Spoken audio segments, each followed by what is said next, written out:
Ahojte, tu Jana z mojich dobrôt. Vítam vás na mojom kanáli. Dnes by som vám chcela predstaviť jeden taký výnimočný recept. Je to recept na ražný chlebík, kváskový ražný chlebík, plný semiačok, plný vlákniny. Tak ako každý ražný chlebík je taký mierne hutný, mierne kyslý, ale naozaj je veľmi zdravý. Odporúčam pre všetkých, ktorým majú napríklad problém s cukrom, alebo aj by som povedala možno celiatikou, pretože tento chlebík naozaj má veľmi málo lepku. Takže si myslím, že je vhodné aj pre takých ľudí, ktorí sú mierne citliví na lepok. Ale čo budem rozprávať? Poďte si ho so mnou pripraviť a ochutnajte. A verím, že sa vám zapáči. A keď áno, tak nezabudnite mi dať like a prihláste sa na odber. Poďme na to. Prvý krok k ražnému chlebíku je rozkvas ražného kvásku. Budeme potrebovať 90 g ražného kvásku, 200 g vody, kvások s vodou dobre premiešaný a nakoniec 100 g ražnej múky. Ja používam na rozkvas celozrnnú ražnú múku. Všetko spolu dobre premiešame v miske. Ja si tento rozkvas robievam zvyčajne ráno, než idem do práce, a potom večer si zarobím cesto. Misku zakriem potravinárskou fóliou. Do fólie urobím malé dierky. V rovnakom čase si namočím aj zrniečka, ktoré použijem do cesta. Na tento ražný chlebík si kupujem bioraž a tiež semienkovú zmes alebo napríklad slnečnicové, tekvicové a lanové semienka. V nádobe si odvážim 165 g ražných zrniečok. Ideálne sú drvené ražné zrná. Ja používam v celku raž nedrvím. Ďalej si odvážime 90 g semienok. Raž a semienka zamiešame a zalejeme s 250 g vody.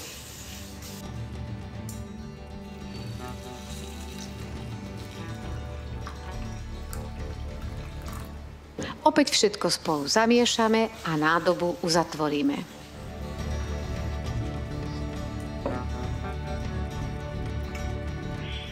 Za približne 8 až 10 hodín, záleží od teploty v izbe, rozkvas je už pripravený na prípravu cesta a zrniečka vo vodnom kúpeli sú pekne zmäknuté.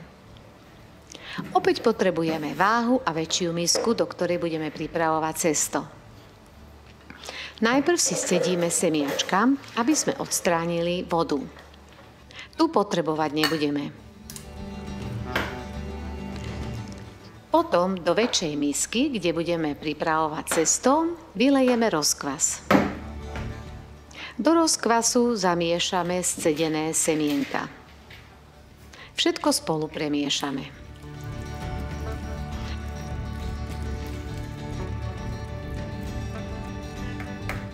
Ďalej do tejto zmesi odvážime 200 g vody, premiešame, ďalej pridáme 1 čajovú lyžičku sladu, premiešame a 15 g soli. Všetko opäť premiešame. Ďalej pridáme 200 g ražnej múky a 150 g ražnej celozrnnej múky. Ale kľudne môžete použiť len jeden typ ražnej múky. Cesto začneme miesiť.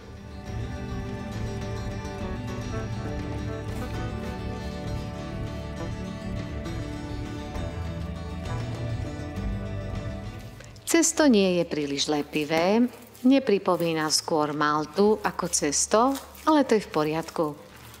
Cesto dobre vymiesime.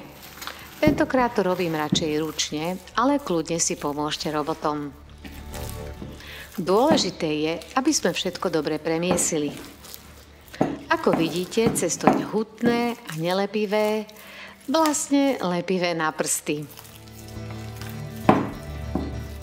Po vymiesení cesta sa môžeme rozhodnúť, či cesto dáme do chladničky, alebo ho rovno zarobíme do pekáča. Nedávno som spomínala v jednom mojom príspevku, že okrem toho, že cesto kysne, teda naberá na objeme, tak aj zrie. Zrenie je pomalší proces a teda potrebuje čas. Hlavne v letných mesiacoch, keď sú vysoké teploty, cesto kysne oveľa rýchlejšie. Vlastne niekedy tá chladnička môže prísť aj vhod, keď máme na pláne nejaké iné aktivity a nemôžeme si cesto odsledovať. Cesto buď natlačíme do pekáča, to vám ukážem za chvíľočku, alebo ho takto pekne vyrovnáme v miske a prikryjeme pokrievkou alebo potravinárskou fóliou. Ja som použila takúto čapicu na misku. Misku vložíme do chladničky. Takže ja som si večer cesto zarobila a dala do chladničky. Ráno, ako vidíte, už aj v chladničke cesto v miske trocha narástlo.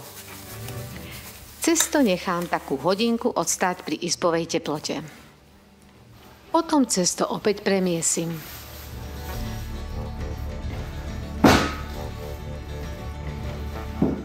Pripravím si pekáč.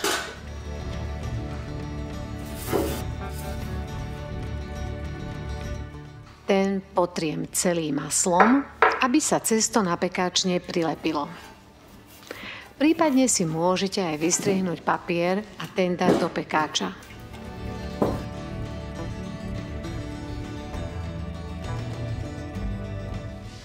Či už cesto bolo v chladničke alebo nie, pekne ho natlačíme do pekáča. Povrch cesta vyhladíme.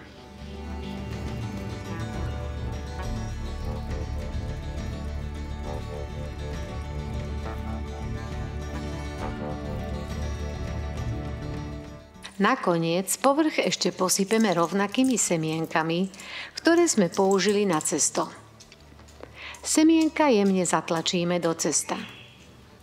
To preto, aby nám po upečení neodpadali z chleba.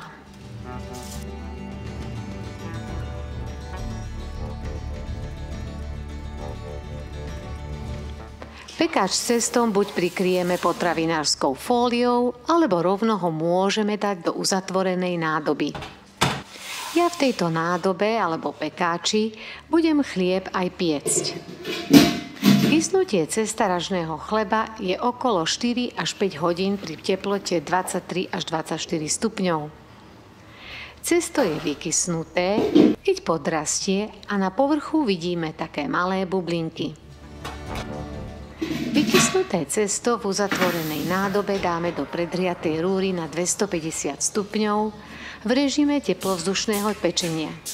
Znížime teplotu na 200 stupňov a pečieme po celý čas v uzatvorenej nádobe približne 1 hodinu a 10 minút. Keďže nie všetky rúry pečú rovnako, treba si čas odsledovať. Takto to pečiem ja v mojej rúre. Upečený chlebík vyberieme z rúry a hneď ho vyklopíme a necháme vychladnúť na rušte.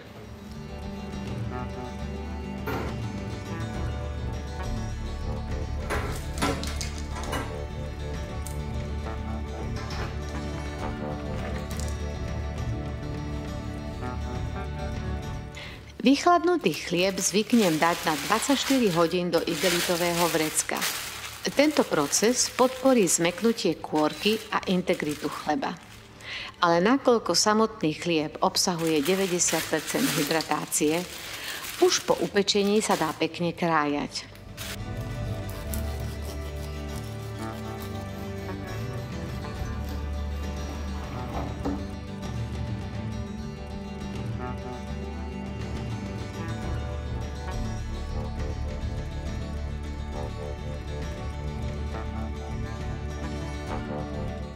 Ja osobne si tento chlebík ešte pred jedením otoustujem.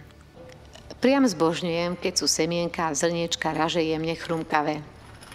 Okrem toho, keď takýto chlebík natrie maslom, ktoré sa doň vpije, je to priam pôžitok. Či so šunkou, alebo syrom, alebo s džemom, či medom. V tomto kúsku chutného ražného krajca chleba sa skrýva kopec zdravotných benefitov. Obsahuje veľa vlákniny, zlepšuje trávenie, kontroluje hladinu cukru v krvi, podporuje zdravie srdca. Dokonca raž obsahuje antioxidanty, ktoré nám pomáhajú chrániť bunky pred poškodením. Verím, že sa vám tento recept zapáčil a nezabudnite mu dať prst hore a prihlásiť sa na odber mojich nových receptov a príspevkov. Prajem vám úspešné pečenie a dobrú chuť!